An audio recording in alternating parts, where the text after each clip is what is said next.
A Dança do Dragão e do Grifão parte extra. O inverno mais longo, prólogo. 20 anos depois o Corvo chegou a Porto Real numa tarde de outono, trazendo notícias que fariam o coração de qualquer rei gelar. Aegon Targaryen, agora com 43 anos, leu o pergaminho em silêncio, seus olhos violeta percorrendo as linhas escritas com urgência. Quando terminou, ergueu o olhar para os membros do conselho reunidos. Os outros voltaram. O silêncio que se seguiu foi mais pesado que qualquer muralha. Os filhos do dragão Rhaenyra Targaryen tinha 25 anos e já era, para todos os efeitos, a espada do rei. Montava Viserion, o dragão negro que um dia pertencerá à sua mãe, e sua fama como guerreira se espalhara por todos os 7 reinos. Os outros, repetiu ela, franzindo o senho. As histórias de Ninar. Os contos de velhas? Não são contos, respondeu Jon Stark, agora com 40 anos, o cabelo ainda escuro, o rosto ainda marcado pela solenidade do norte. Meu tio Benjen os viu. Meu irmão Robb morreu lutando contra eles na primeira longa noite. E agora eles voltaram. Aemond Targaryen, com 23 anos, era o erudito da família. Preferia livros a espadas, embora montasse Aerion com a mesma perícia da irmã. Seus olhos violeta brilharam com interesse acadêmico mesmo diante da ameaça. Os registros da patrulha mencionam o último ataque há 8.000 anos. Se voltaram agora, ele fez uma pausa. Isso significa que o inverno que vem não será comum. Maegor Targaryen, o caçula, com 21 anos, era o mais impetuoso. Montava Rhaegal, o dragão branco que fora de seu pai, e ansiava por batalhas que os irmãos evitavam. Então queimamos eles, disse simplesmente. Dragões contra mortos-vivos. Parece justo. Nada é justo quando se trata dos outros, advertiu Jon Stark. O conselho se reúne. Daenerys Targaryen, aos 41 anos, ainda era a mulher mais bela que Aegon já vira. Os cabelos prateados agora tinham finas linhas grisalhas, mas seus olhos violeta queimavam com a mesma intensidade de sempre. Convoque todos os lordes para Mormont, ordenou ela. Cada um deles. Precisamos de um exército como Westeros jamais viu. Os corvos partiram naquela mesma noite. Em uma semana, o salão do trono estava repleto. Tyrion Lannister, agora com 60 anos, ainda era mestre da moeda, embora seu cabelo estivesse completamente branco e suas pernas quase não o sustentassem. Chegou em uma liteira carregada por 4 homens, mas seu intelecto continuava afiado como uma navalha. Outros, murmurou ele, tomando seu lugar à mesa. E eu que achava que dragões eram assustadores. Vilas Tyrell, agora senhor de Jardim de Cima após a morte de seu pai, apoiava-se em sua bengala com a dignidade de sempre. Acompanhava-o sua irmã Margaery, ainda bela, ainda astuta, agora viúva 2 vezes e mais sábia por isso.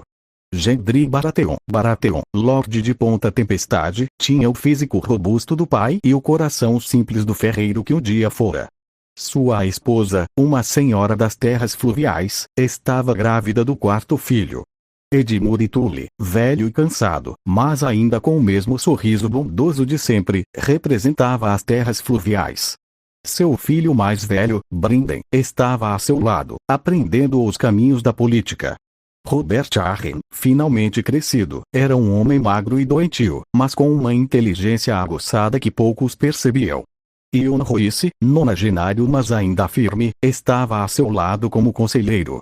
Jon Stark, Lorde do Norte, trouxera consigo um homem alto e magro de olhos cinzentos. Seu primo, Sir Arthur Dayne, filho de Ashara Dayne e do falecido Ned Stark, uma história que poucos conheciam, mas que todos respeitavam.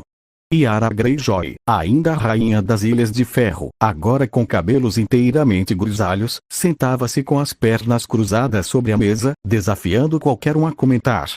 E Arianne Martell, agora princesa de Dorne após a morte de seu pai, representava o sul com a elegância e a astúcia que sempre a caracterizaram. Meus senhores, começou Aegon, erguendo-se. Os outros voltaram. A patrulha da noite foi aniquilada. Castelo Negro caiu.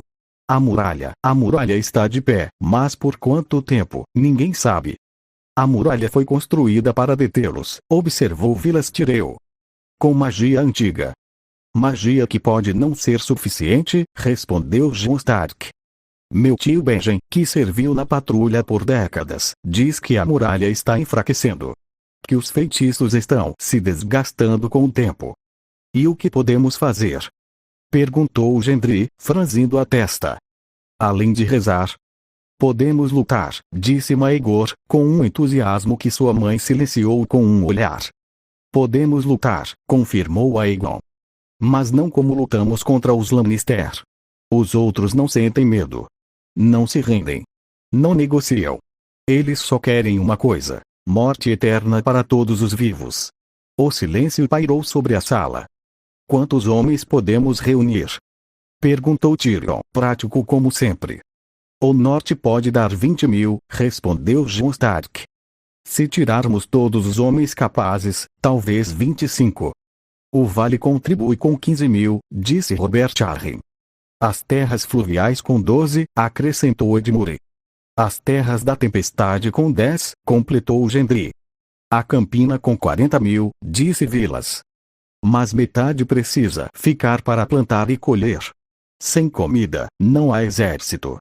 Dorne oferece 20.000, declarou Ariane. As Ilhas de Ferro. Yara fez uma pausa. Posso dar 10.000 homens. Não muitos, mas são guerreiros. E temos navios. E os dragões? Perguntou Tyrion. Aegon olhou para seus filhos. Rhaenyra monta Viserion. Aemont monta Aerion. Maegor monta Rhaegal. E eu, ele sorriu. Ainda posso montar o velho Rhaegal quando preciso. Mas os dragões estão maiores agora. Muito maiores. E há mais, acrescentou Daenerys.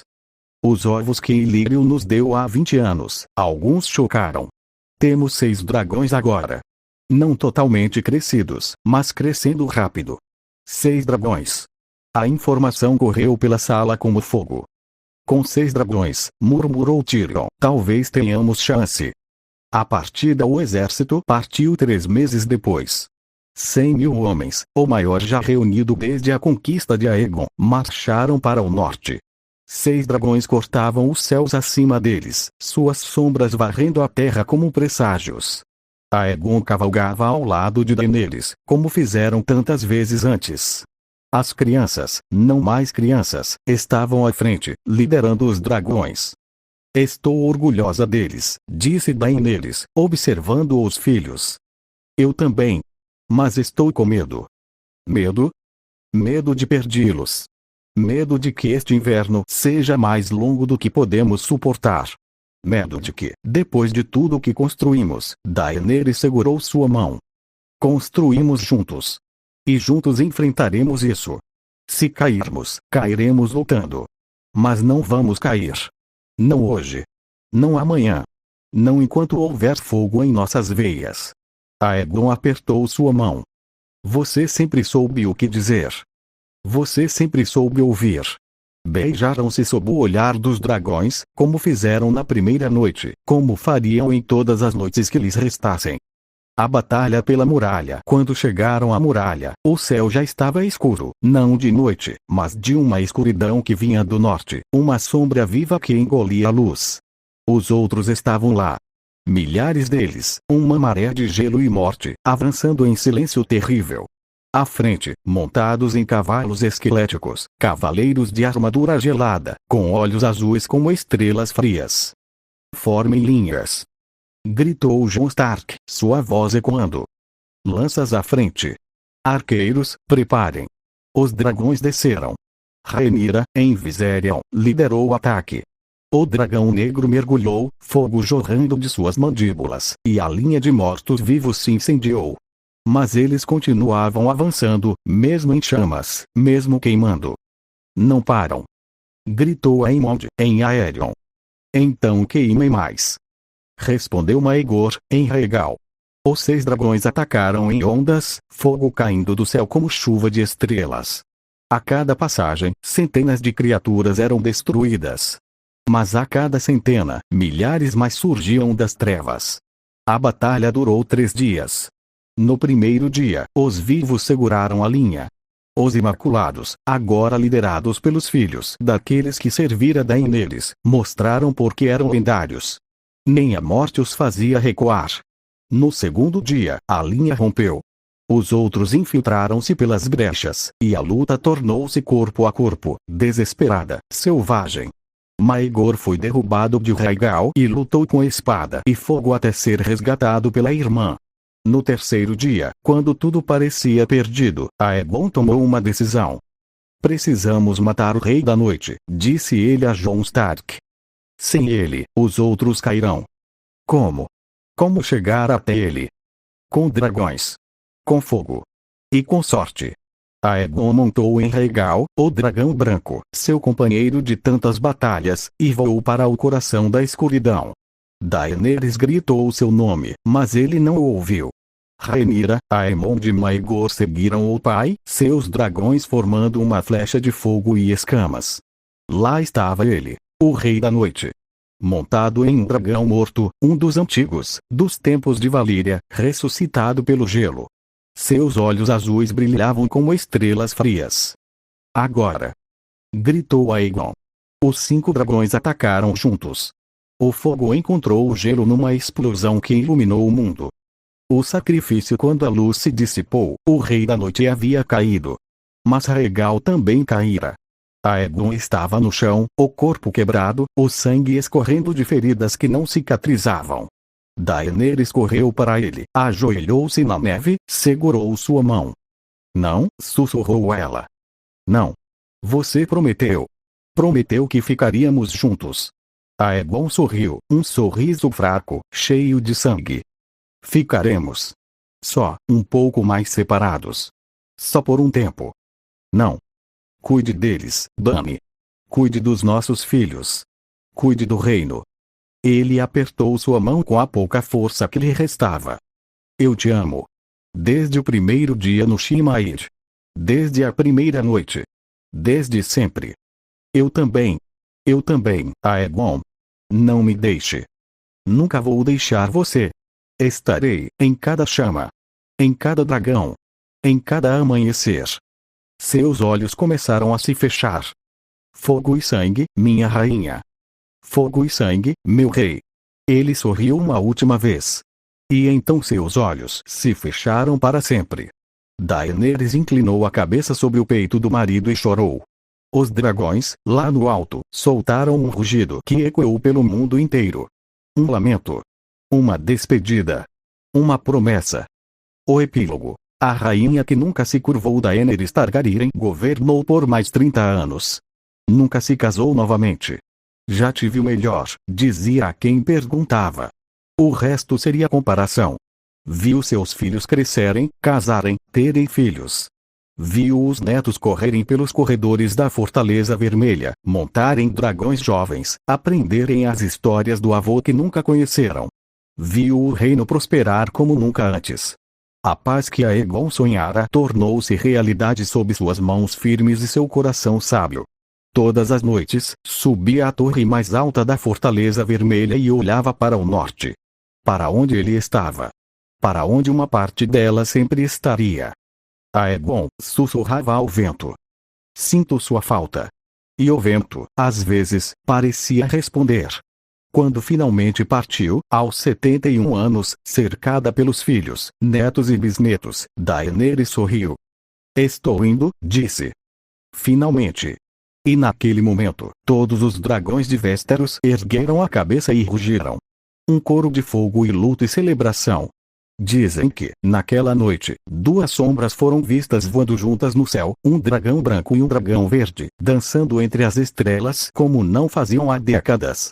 O fogo e o sangue encontraram-se novamente. E o inverno, finalmente, chegou ao fim. Fim verdadeiro, e assim termina a história de Aegon e Daenerys Targaryen. O rapaz de cabelos azuis e a garota vendida como escrava. O rei e a rainha. O fogo e o sangue. Que os deuses os guardem. Que os dragões os lembrem. Que Westeros jamais esqueça.